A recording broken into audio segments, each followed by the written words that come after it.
Hello' guys, যদি ভিডিঅ'টো ভাল পাইছে সঁচাকৈ শ্বেয়াৰ কৰি দিব। মই এটা কথা ভাবিছোঁ যে কি আমাৰ যিবিলাক ডিষ্ট্ৰিক্টত পঞ্চায়তবিলাক আছে বা 2-3খন গাঁৱৰ মাজত মিলাই পেলাই চৰকাৰে যদি এটা বিনামূলীয়াকৈ জিম খুলি দিয়ে আমাৰ উঠি অহা প্ৰজন্মৰ কাৰণে বহুত বেছি সুবিধা হ'ব।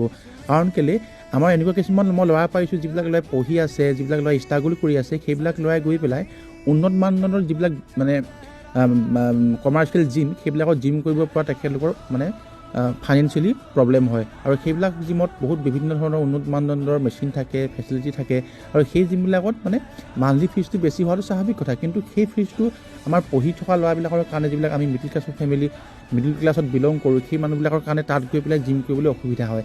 আৰু মই আৰু এটা কথা লক্ষ্য কৰিছোঁ যে ৰিচেণ্টলি আমাৰ গাঁওবিলাকত যিমান ধৰণে মানে মাদক দ্ৰব্য, মদ, চিগাৰেট, ভাং খোৱা ল'ৰাবিলাক বাঢ়ি আহিছে, সেই বস্তুটোৰ প্ৰতি লক্ষ্য কৰি পেলাই যদি এটা জিম খুলি দিয়ে 2-3খন গাঁৱৰ মাজত মিলাই পেলাই চৰকাৰে বিনামূলীয়া, বহুত বেছি সুবিধা হ'ব। আৰু চৰকাৰে ষ্টেডিয়াম বা মেডিকেল কলেজ এইবিলাকত যিমান বেছি ইম্পৰ্টেণ্ট দিছে, আমাৰ সেই জিম যদি খুলি দিয়ে এটা জিম, বহুত বেছি সুবিধা হ'ব। কাৰণ ৰিচেণ্ট পঢ়ি থকা এটা ল'ৰাই মান্থলি 1500 বা 1000 টকা দি পেলাই মিডিল ক্লাছৰ ফেমিলি ল'ৰাই জিম কৰিবলৈ অলপ প্ৰব্লেম হয়। আৰু সেইকাৰণে চৰকাৰে অকণমান সময় ধ্যান দি পেলাই যদি 2-3খন গাঁৱত বা 4খন গাঁৱত মিলাই পেলাই এটা জিম খুলি দিয়ে, বহুত বেছি সুবিধা হ'ব। আৰু ভিডিঅ'টো যদি ভাল লাগিছে সঁচাকৈ শ্বেয়াৰ কৰি দিব।